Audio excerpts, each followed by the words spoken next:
Assalamualaikum warahmatullahi wabarakatuh. Selamat berbahagia jamaah ngaji tafsir Al-Quran dengan referensi kitab tafsir Al-Ibris mu'alif Mbah Kyai Haji Bisri Mustafa Rembang dengan sanad Mbah Kyai Haji Samsul Mu'in Khalid, pendiri dan pengasuh Pondok Pesantren Darul Amin, Jajak Banyuwangi, Jawa Timur. Semoga berkah. Amin. Dilanjutkan surat Al-Baqarah ayat 177. A'udzu billahi minasyaitonir rajim. Bismillahirrahmanirrahim. Laisal birra an tuwallu wujuhakum qibalal masyriqi wal maghribi walakinnal birra man amana billahi wal yaumil akhir wal malaikati wal kitabi wan nabiyyin wa atal mala ala hubbihi dzawil qurba wal yatama wal masakin ibn sabili was sa'ilin wa fir riqab wa qama sholata wa atas zakah wal mufuna bi ngahdihim idza ahadu wassabirina fil ba'sa'i wad dharra'i wa khinal ba's ulaika ladzina shadaqu wa ulaika humul muttaqun. Laisal biro ora ana iku kawilang-wilang ngamal bagus ompo antuwalu yen to padha ngadepake sira kabeh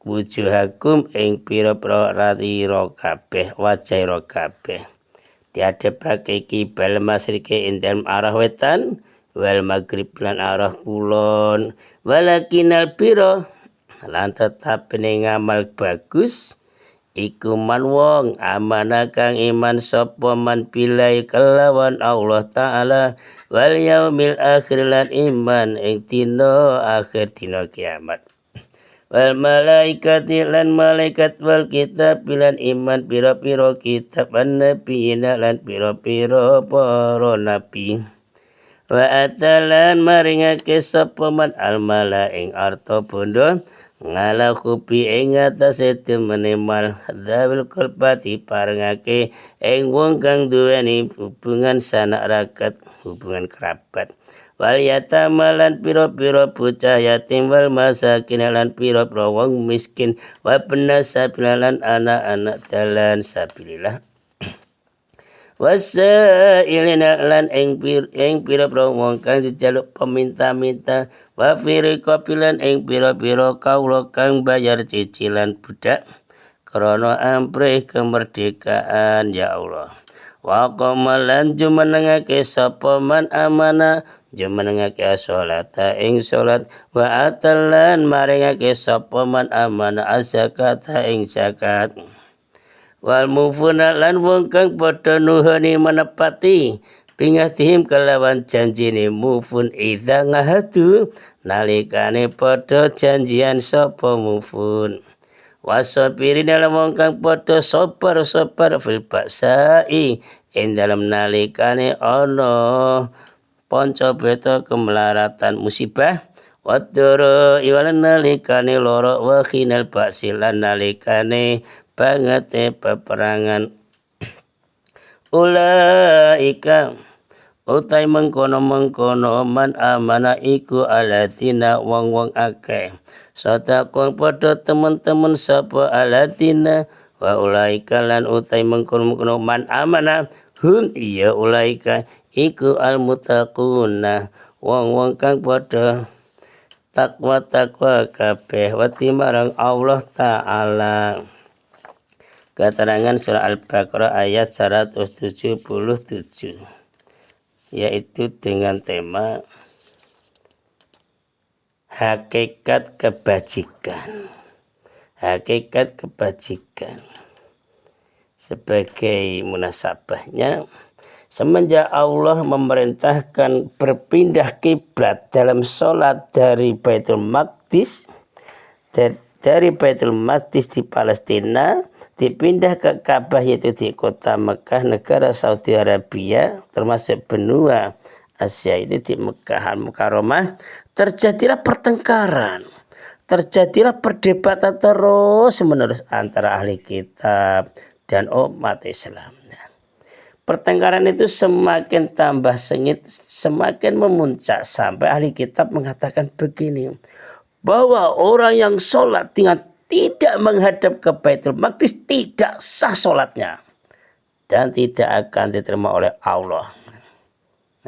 Dan orang itu bukan termasuk pengikut para nabi, itu orang-orang Yahudi. Ya, sedangkan pihak orang Islam juga gini, bahwa sholat yang akan diterima Allah yaitu sholatnya menghadap ke Masjidil Haram, yaitu Ka'bah. Sebab apa? Itu kiblat Nabi Ibrahim alaihissalam sebagai bapak dari seluruh para nabi. Alasannya pinter-pinter. Maka ayat ini menegaskan sebagai subtemanya. Jadi bukanlah menghadapkan muka ke kiblat. Ini. Dan menghadapkan muka itu bukan suatu kebajikan yang dimaksud dalam agama, tidak. Sebab apa? Kiblat itu hanyalah merupakan suatu tanda dan merupakan syiar untuk kesatuan umat, gunanya mencapai maksud yang satu, yaitu apa? Mengabdikan diri kepada Allah. Dengan demikian dapatlah umat membiasakan diri menjaga persatuan dalam segala urusan dan perjuangannya, kan gitu. Sebab turun ayat ini menurut riwayat Arabi dan Qatadah, sebab turunnya ayat ini ialah bahwa orang Yahudi beribadah menghadap ke arah barat, sedang orang Nasrani menghadap ke arah timur. Ya, masing-masing golongan itu mengatakan gini, bahwa golongannya yang benar, dirinya itulah, oleh karena itu golongan yang berbakti dan berbuat kebajikan. Sedangkan golongan lain salah itu dan tidak dianggap berbakti atau berbuat kebajikan. Pokoknya yang paling benar ya golonganku, Yahudi, Nasrani juga gitu. Orang Islam juga gitu. Maka turunlah ayat ini untuk membantah pendapat dan persangkaan orang-orang itu, Yahudi, Nasrani, dan Islam. Keterangan ayat 177. Ayat ini bukan saja ditujukan kepada umat Yahudi, Nasrani, tetapi mencakup juga semua umat yang menganut agama-agama yang diturunkan dari langit, termasuk umat agama Islam. Memang pada ayat 177 inilah Allah menjelaskan kepada semua umat manusia bahwa kebaikan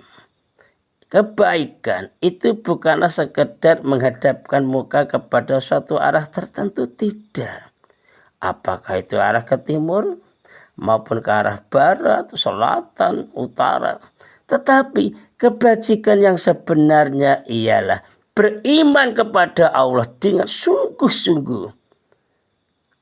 Iman yang bersemayam di lubuk hati yang sangat dalam, yang dapat menenteramkan jiwa kita, sehingga bisa menunjukkan kebenaran dan mencegah diri dari segala macam dorongan hawa nafsu, dorongan kejahatan.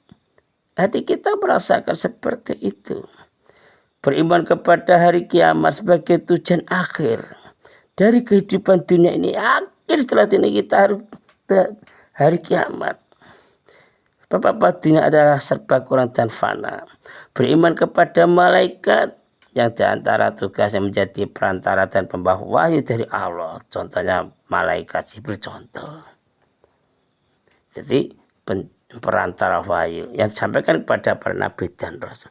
Beriman lagi kepada semua kitab yang diturunkan Allah. Baik itu kitab Taurat, percaya Zabur, percaya Injil, percaya apalagi Al-Quran. Jadi jangan seperti imannya ahli kitab. Dia hanya percaya bagian kitab yang diturunkan Allah. Misalnya Taurat, yang lain tidak percaya. No, tidak mau terima. Nah, setelah percaya pada Taurat, orang-orang yang ahli kitab itu percaya mencari ayat-ayat yang mereka sukai, yang tidak suka. Seolah-olah merugikan, tidak dipilih. Kan hancur itu, salah itu. Nah, kalau kita orang yang beriman, berimanlah kepada semua para nabi. Tanpa membedakan antara seorang nabi dengan nabi yang lain. Ini pembelajaran. Jadi kita para umat Islam, sebagai santri, banyak para sahabat, ulama-ulama, para kiai-kiai. Kita tidak usah beda-bedakan. Kalau tidak kiai saya tidak sah, tidak usah. Semuanya itu utusan Allah. Warasatul anbiya itu. Nah, kita lebih menghargai yang didik kita itu otomatis itu. Iman yang sudah ditandai dengan amal perbuatan. Itu harus, memang iman itu harus disertai dengan tanda bukti stempel. Dengan amal perbuatan yang nyata. Jadi iman stempel jebret dengan perbuatan nyata. Itu ada 4. 1. Memberikan harta yang dicintai kepada karib kerabat sana yang membutuhkan antara keluarga ini. Terus memberikan bantuan harta kepada anak yatim yang tidak berdaya. Anak yatim tidak berdaya loh nih. Anak yatim yang tidak berdaya. Kalau sudah kaya-kaya, saya kira nggak perlu. Kecuali untuk menghormati keyatimannya. Kemudian memberikan harta kepada musafir yang membutuhkan. Musafir membutuhkan sehingga biar tidak terlantar. Yaitu yang lain lagi, memberikan harta kepada orang yang terpaksa meminta-minta. Karena tidak ada jalan lain baginya untuk menutupi kebutuhannya. Memang ada pemerintah yang pekerjaannya itu ada. Tapi ini tidak, memang tidak mampu. Kemudian memberikan harta untuk menghapus perbudakan. Baik ini, menghapus perbudakan. Kemudian yang kedua, mendirikan sholat. Artinya melaksanakan pada waktunya dengan khusyuk. Dilengkapi dengan rukun dan syarat-syarat sholat. Maka kita sebagai orang Islam masa sampai tua ini belum hafal satu rukun sholat. Saya kira sudah hafal semua. 3. Menunaikan zakat kepada yang berhak menerimanya. Memang di dalam surat At-Taubah ayat 60 di dalam Al-Quran apabila disebutkan perintah mendirikan sholat selalu pula diiringi dengan perintah menunaikan zakat. Mengapa? Karena antara sholat dan zakat itu terjalin hubungan yang sangat erat di dalam melaksanakan ibadah dan kebajikan. Gini, kalau sholat itu pembersih jiwa, nah itu. Sedangkan zakat itu pembersih harta. Jadi itu hubungannya sangat erat. 4. Menempati janji bagi orang yang telah mengadakan perjanjian. Jangan suka janjilah kalau bisa.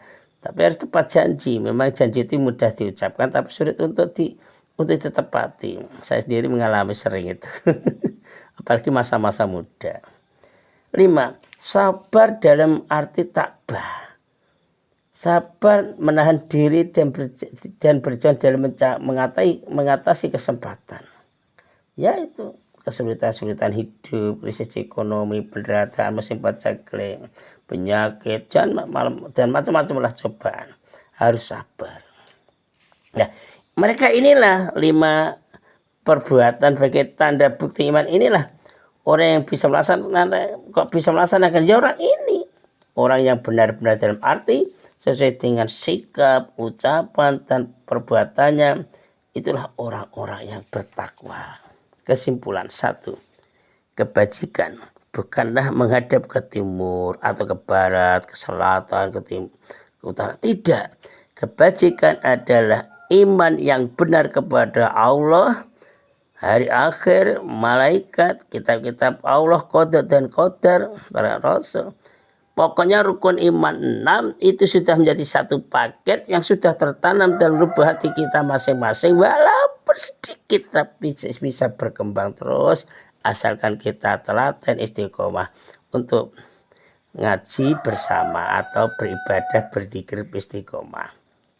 2. Kebajikan seseorang dibuktikan dengan kesediaannya memberikan, kesanggupannya memberikan sebagian hartanya kepada orang-orang yang memerlukan, terutama kerabat, anak yatim, orang-orang miskin, orang yang sedang dalam perjalanan yang terlantar, orang peminta-minta, betul-betul minta, yaitu dengan dan lagi memberikan kemerdekaan pada hamba saya atau budak, supaya apa? Bisa menjalankan perintah Allah, taat menjalankan perintah Allah. 3. Kebajikan seseorang juga terkait dengan tepat memenuhi janji, serta senantiasa bersikap sabar dalam segala keadaan. Memang sulit bersikap sabar dalam segala keadaan. Kadang-kadang cobaan musibah mendadak-dadak. Mudah-mudahan kita oleh Allah di golongan orang sabir, orang yang sabar. Shadaqallahul azim. Assalamualaikum warahmatullahi wabarakatuh.